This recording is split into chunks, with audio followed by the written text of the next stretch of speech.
Good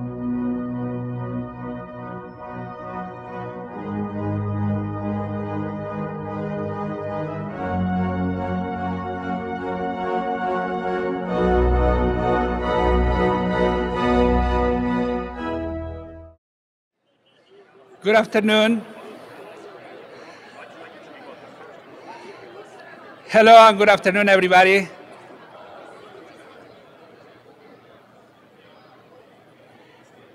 I would like to welcome all the graduate students, their families, distinguished guests, friends, faculty, and staff to our department graduation ceremony. My name is Miguel Garcia Garibay. As the chair of the Department of Chemistry and Biochemistry, it is my pleasure to preside over this ceremony.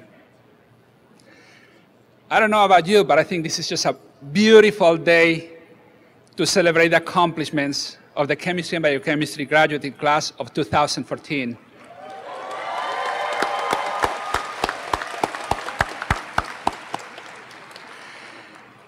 Before I begin, I would like to introduce our distinguished guests who are present with us on the stage today. I would like to introduce alumna Annette Salmeen, who will be hearing a lot more about in a few minutes. I would also like to introduce to you Robin Genschel, whose family are long supporters of the department. The official conferring of degrees in the graduate division and the college took place Thursday and Friday, and many of us were there. But this afternoon is our special opportunity to bring together those of us in the UCLA community who are associated with the Department of Chemistry and Biochemistry, and to acknowledge and recognize the accomplishments of our graduating Bachelors of Science, Master of Science, and Doctor of Philosophy candidates. As chair of this department, I congratulate you on imminently joining a distinguished family of alumni. We hope that you will continue to consider UCLA and the Department of Chemistry and Biochemistry your home away from home. We will be proud to count you as a Chemistry and Biochemistry UCLA Bruin for a lifetime. I also congratulate your families, the parents, grandparents, wives and husbands, partners, sisters and brothers, daughters and sons, and other family members who have stood by you and supported you through the highs and lows of your studies. Please, let's give them a big round of applause.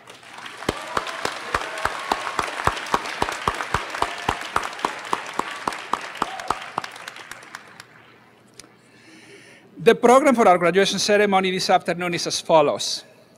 We will begin with the presentation of the annual Alumni Award and the graduation address. We will confer the graduate awards and then honor the PhD and master's candidates. We will then award the undergraduate prizes and honors. And finally, in the best part, we'll recognize each of the bachelor's candidates. At this point, it is my privilege to announce the winner of the annual Department of Chemistry and Biochemistry Alumni Award. We started this award in 2012 to recognize the tremendous contributions our alumni made to the science and every aspect of our society. Recipients of our alumni awards also represent a small sample of the outstanding excellence that is very commonly achieved by our graduates and undergraduate students. Their dedication and success makes us really very, very proud. With such a great history of distinguished alumni, there are countless individuals who would be deserving of this award. After careful deliberation by the Alumni Award Committee, it is my honor to present Dr. Annette Salmeen with the 2014 Chemistry and Biochemistry Alumni Award.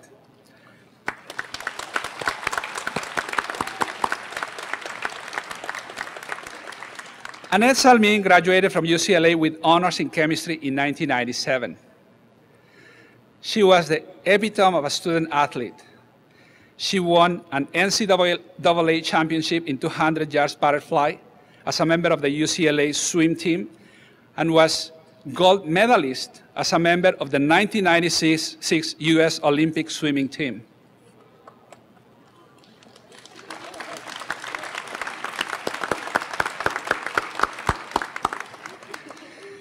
During her time at UCLA, Dr. Salmeen was named UCLA Female Athlete of the Year and Alumni Association's Outstanding Senior. She also received the NCAA Top VIII Award, presented to only 8 NCAA student athletes annually for excellence in academics and athletics. After graduating from UCLA, Dr. Salmeen received the prestigious Rhodes Scholarship to study at Oxford University when she earned her Doctor of Philosophy degree in biochemistry. She is one of only 11 student alumni who have been selected as Rhodes Scholars, and she was the first woman from UCLA to be given that honor. Other famous Rhodes Scholars, as you might know, include President Clinton, Edwin Hubble of the Hubble Space Telescope, and our own city mayor, Eric Garcetti, who attended Columbia University, but he really learned most of his skills in the UCLA Lab School. Well, for those of you who do not know it, the UCLA Lab School is the elementary school on campus, which is associated with the Graduate School of Education. So, you know, once a Bruin, always a Bruin. We count all degrees, of course. Professor David Eisenberg, a member of our faculty and one of Dr. Salmeen's mentors, sitting here with us on this stage, is also a Rhodes Scholar. He earned his doctorate from Oxford in 1965. After earning her own doctorate degree at Oxford University, Dr. Salmeen completed postdoctoral training in chemical and systems biology at Stanford and worked as a project scientist at the DOE-Joint Genome Institute. From 2005 to 2011, she served on the board of the US Anti-Doping Agency, and in 2006, she was inducted into the UCLA Athletics Hall of Fame. Dr. Salmeen has a long-standing interest in science education and is now a lecturer and course coordinator for Human Biology program at Stanford University.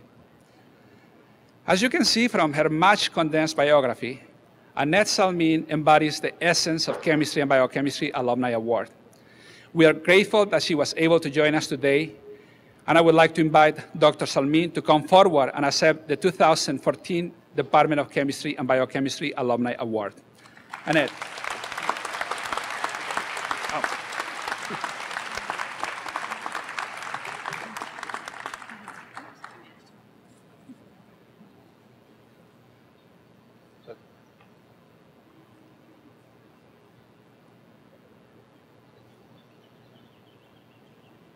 Thank you. That's yours. There you go. Okay.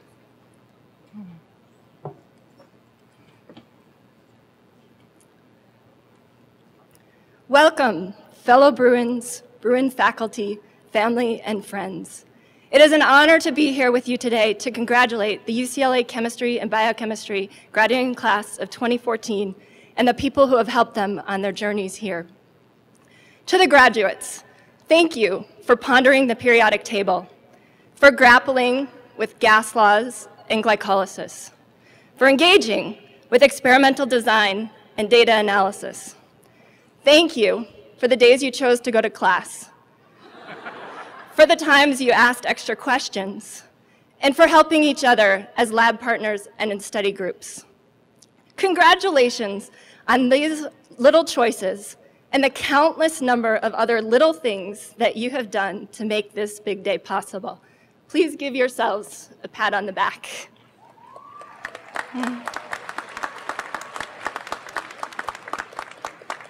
Shortly after I was asked to give this address, the winter edition of the UCLA Alumni magazine arrived at my doorstep. I always read this magazine with pride, Bruin pride, for being associated with a university that does such incredible work each day. As I was reading through the pages of this winter edition, I came across a quote that resonates with me so strongly that I wanted to share it with you today. The quote was in big letters, and it was taking up the whole page, and it said, "Little things make big things happen." The page was for the UCLA Fund asking the alumni to support the university. The quote is from the legendary Bruin basketball coach, John Wooden. In an audience of Bruins, the late John Wooden needs little introduction, but he was known for not only being an amazing basketball coach, but for being an amazing coach in life. I chose to share this quote for two reasons. First, as a commencement speaker, I'm charged with offering you entertaining stories or profound advice to help you, inspire you on your road to do great things. This is a weighty responsibility, and I feel much more comfortable offering advice that's been validated by someone like John Wooden. I also chose to share this quote because it is a succinct and eloquent way of expressing a theme that I have thought about for many years and truly believe is a helpful guiding principle in life. When I was about 11 or 12 years old, I had the opportunity to swim with the older kids. The workouts challenged me, and occasionally I would cough on some water, stop at the end of the pool, and take a little rest. One day, I realized what I was doing. I wasn't too sick or too tired. I was just cutting myself short. It was a moment of very clear honesty with myself. No one was watching, and no one was telling me what to do. I made the decision that day that I would stop taking that extra rest, and that every turn that I did, I would execute to the best of my abilities. I stuck with that daily goal for many years. 10 or 11 years later, I had the honor and privilege of representing the United States and the US Olympic swimming team. I've been asked many times, what did I do differently to make that team?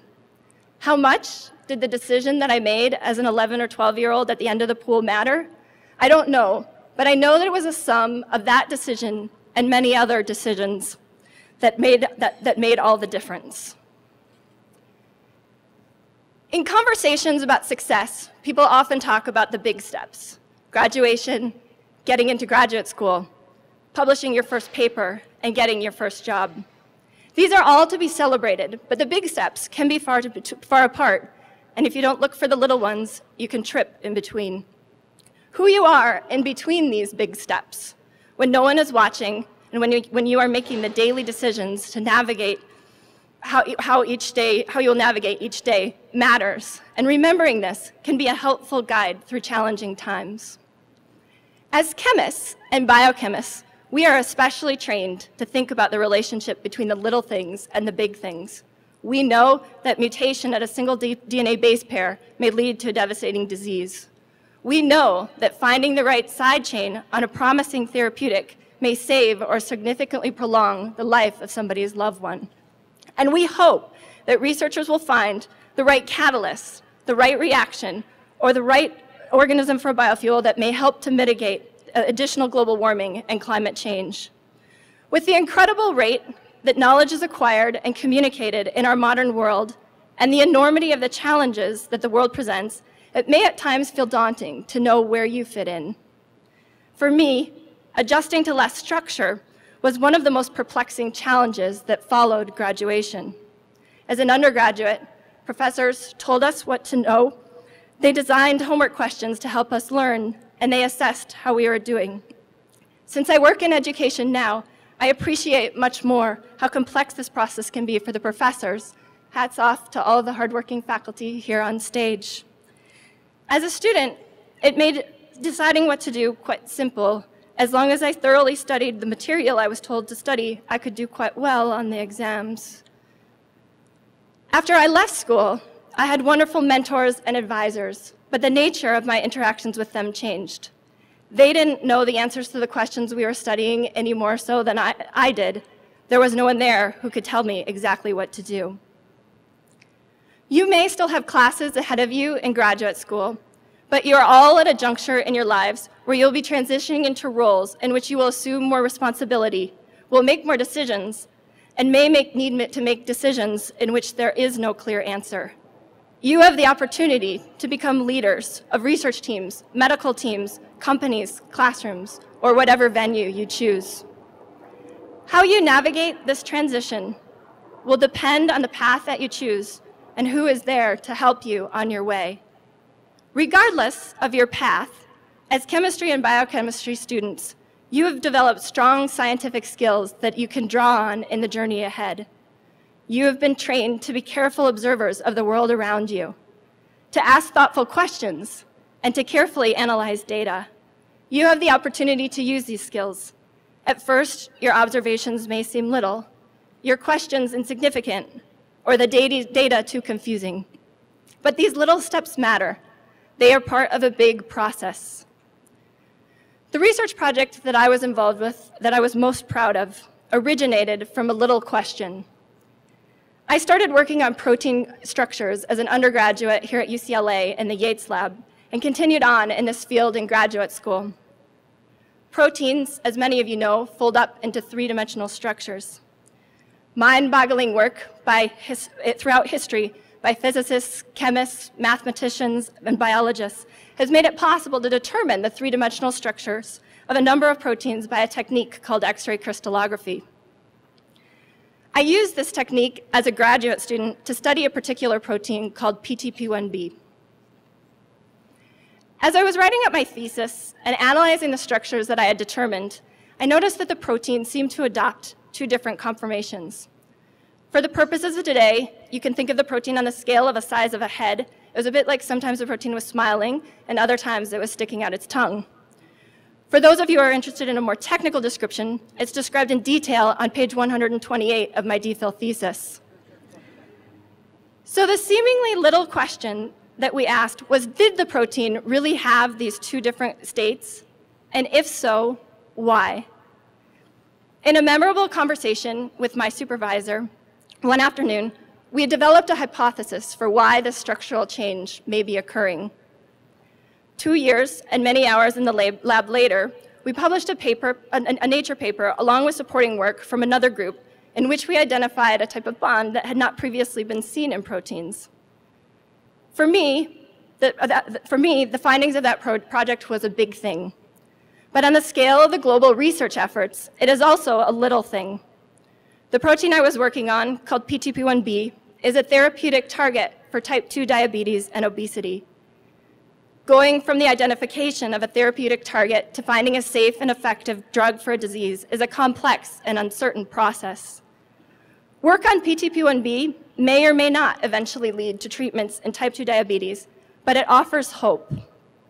It is a little part of the big global research effort on molecules, proteins, pathways, and cellular processes that offer hope for addressing significant health and environmental challenges facing the world today. So why am I sharing that with you? Whether you will be carrying on in work related to chemistry and biochemistry, or using your education to launch into other areas, your curiosity, your creativity, and your perseverance can make big things happen, just like the little things that you did here at UCLA to make this big day possible. The little things that you do going forward can make big things happen. As you carry your curiosity and creativity forward, you will also be joining new communities. You will forever be a part of the community of UCLA alumni, but you will be moving on to forge new relationships. This may bring a mixture of emotions, sadness as you say goodbye to old friends, and perhaps fear and excitement as you think about the new relationships that will enter your lives.